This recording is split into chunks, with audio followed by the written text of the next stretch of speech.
ఏవండి,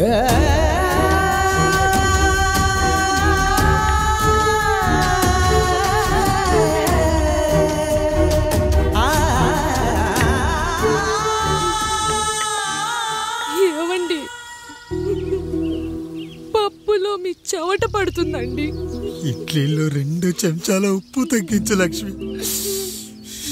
ఎలాగో మనం పేదోళ్ళమే కదా, కనీసం ఉప్పు ఖర్చైనా తగ్గుతుందనుకో.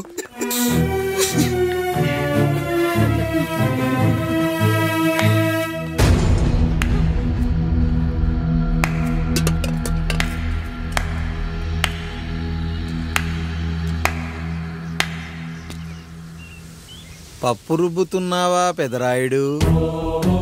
ఎవడికైనా చేసిన పాపం పండుతుంది అంటారు. నీకు మాత్రం అదిగో అలా పిండయింది. అరే రే రే రే రే, చేతి నిండా భార్యలు, ఇంటి నిండా బంధువులు, బీరువా నిండా డబ్బులు, ఊరి నిండా జనాలు. ఏరి ఎక్కడ? ఇంటర్వెల్ ముందు ఇంటర్ చదివే కుర్రాడు ఏదో ఆవేశంగా డైలాగులు చెప్పాడు, సెకండ్ హాఫ్ కు మర్చిపోతాడు అనుకున్నావు కదూ? మర్చిపోవడానికి నువ్వు నాకు ఇచ్చింది అప్పు కాదు, ద్రోహం. అమ్మ వచ్చిన ప్రతిసారి అడిగేవాన్ని, అమ్మా నాన్నెక్కడా అని. నీ గురించి తెలిసాక నీ ముందుకొచ్చా, నీ బ్రతుకుని ఇక్కడి దాకా తీసుకొచ్చా. పిక్చర్ అభి బాకీ హే మేరా పితాజీ. నిన్నిలాగే వదిలేస్తే ఈ ఆండ్రాయిడ్ తో వదలవు. సామ్సంగ్లు, హెచ్టీసీలు, లెనోవాలు అంటూ కనిపారేస్తూ మా అమ్మ లాంటి వాళ్ళ కోసం తిరుగుతూనే ఉంటావు.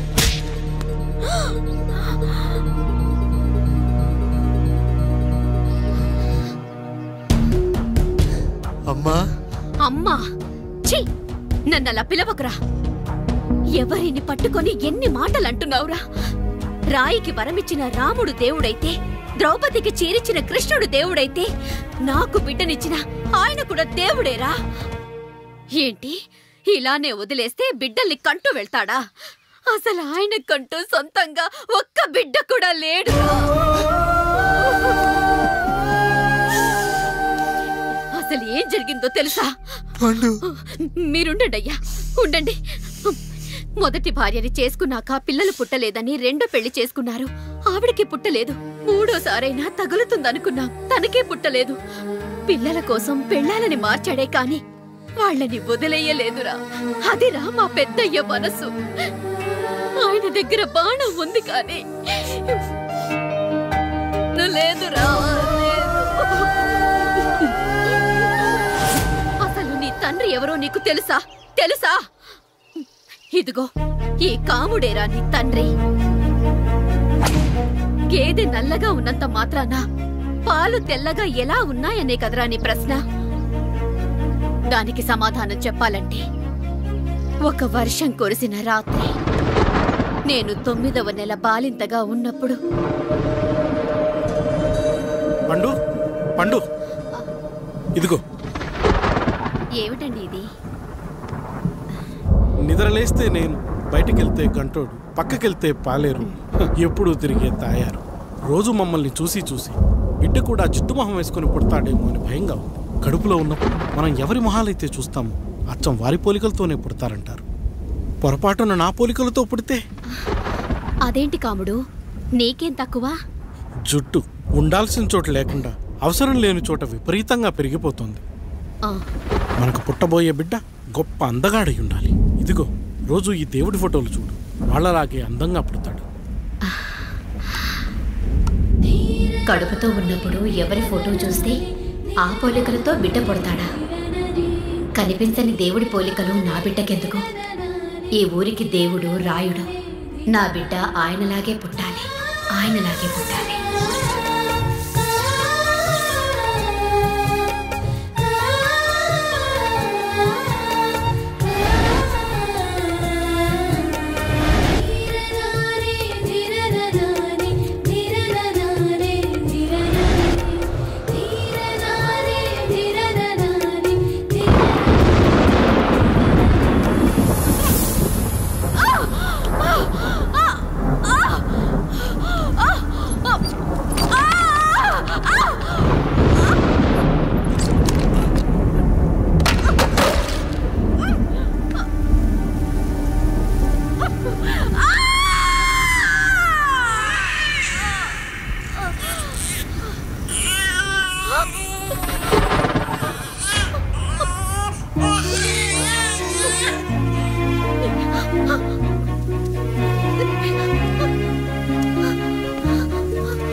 పండు ఇలా వచ్చావు?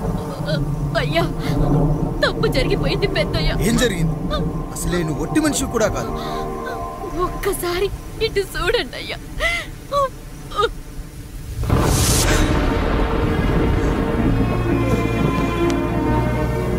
వీడేంటి అచ్చం నాలా ఉన్నాడు? అసలేంటి, ఎందుకు ఇలా జరిగింది? నువ్వు ఎప్పుడైనా చీకట్లో పంపు సైడ్ దగ్గరికి వచ్చావా? మరి అమలాపురంలో శివాలయం దగ్గర రత్నాలు నీకేమైనా అమ్మవుతుందా? లేదు. పిఠాపురంలో పద్మ, రామాపురంలో లక్ష్మి, కాకినాడలో సుజాత. అయ్యో దేవుడా, అసలు ఇదంతా ఎలా జరిగింది పండు? అయ్యా, ఇదంతా కాముడి వల్లే అయ్యా, కాముడి వల్లే. కాముడా? కాముడు కుటుంబానికి నాకు ఏం గుర్తు రావట్లేదే. ఎన్నని గుర్తు పెట్టుకోగలను నేను మాత్రం? అయ్యా, అది కాదయ్యా.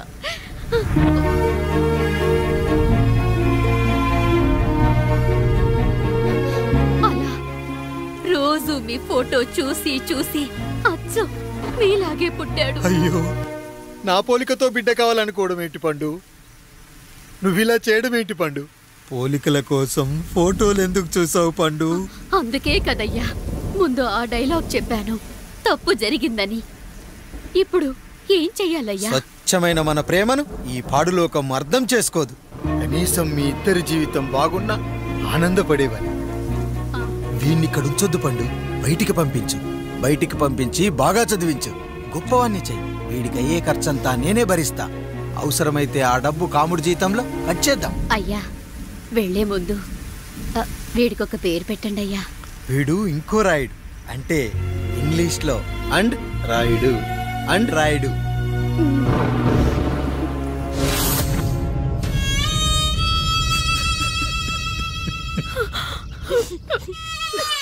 ఇది రా నీ కథ, నా గతం.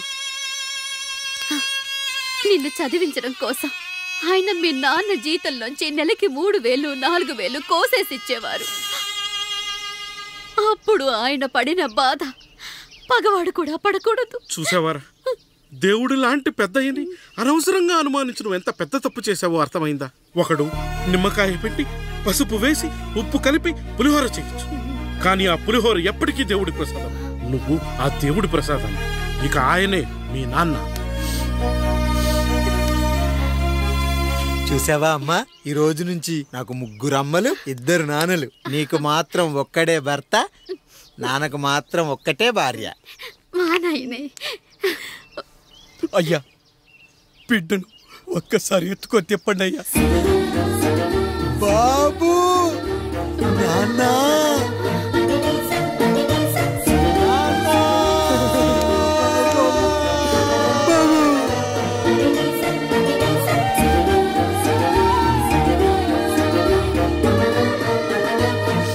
నన్ను క్షమించు నాన్న. ఇప్పటికైనా నిజం అర్థం చేసుకున్నావు. అది నాకు చాలురా, చాలు. చాలదు నాన్న, నిన్ను ఏలెత్తి చూపిన జనంతో చెయ్యెత్తి దండం పెట్టించాలి. అన్నయ్య కంటే ఆస్తి ముఖ్యమనుకున్న మన కుటుంబానికి గుణపాఠం నేర్పించాలి. ఇక నాకు వదిలేయ్ నాన్న, నేను చూసుకుంటా.